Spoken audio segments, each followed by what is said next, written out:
ഈ ഉമ്മത്തിൽ ശിർക്ക് വന്ന മറ്റൊരു വഴിയാണ് ചികിത്സയുടെ മേഖലകൾ, ചികിത്സയുടെ വഴികൾ. ഉറുക്കും ഏലസും മന്ത്രവാദങ്ങളുമൊക്കെയായി ചികിത്സയുടെ മറവിൽ ഒരുപാട് ശിർക്കൻ വിശ്വാസമാണ് സമൂഹത്തിലുള്ളത്. ഉറുക്ക് കെട്ടുന്ന മുസ്ലിമീങ്ങളെ എണ്ണം കൂടുന്നു.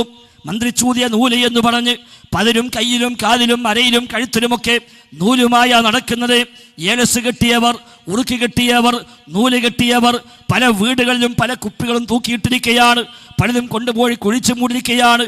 കോഴിമുട്ടകളും അതേപോലെ മറ്റു പലതുമായി പലതും എഴുതി കളം വരച്ച് കുത്തി വരച്ച് അത് കൊണ്ടുപോയി നിക്ഷേപിക്കുന്ന ആളുകൾ, വീട്ടിൽ കാത്തു സൂക്ഷിക്കുന്ന ആളുകൾ, അടുപ്പിൽ വെക്കുന്ന ആളുകൾ, വീട്ടിൻ്റെ റൂഫിൽ വരെ കെട്ടിത്തൂക്കുന്ന ആളുകൾ.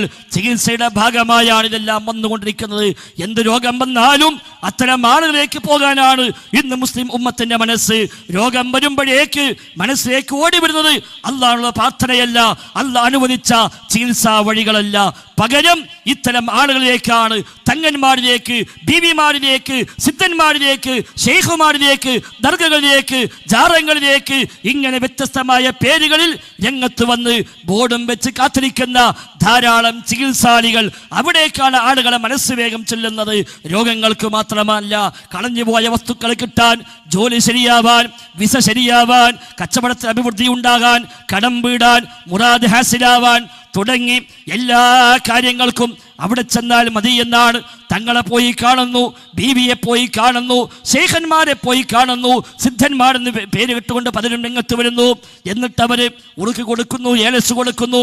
നബി തങ്ങൾ പഠിപ്പിച്ചതോ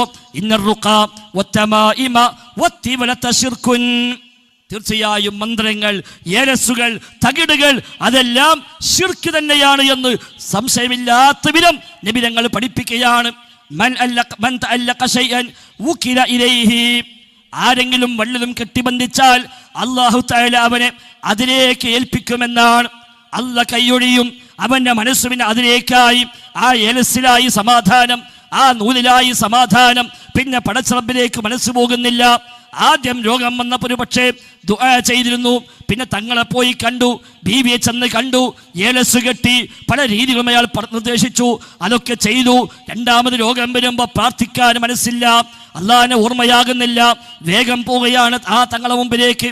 അന്ന് അവിടെ പോയിട്ടാ സുഖമായത്, അന്ന് അവിടെ ചെന്നിട്ടാ മാറിയത്, ഇനി അവിടേക്ക് തന്നെ പോകാമെന്ന് വിചാരിക്കുകയും രണ്ടാമത്തെ പ്രാവശ്യം അയാൾ നേരെ അങ്ങോട്ട് പോകുന്നു. മാത്രമല്ല അയാൾ പിന്നെ ഇയാളുടെ ഏജന്റായി മാറുന്നു.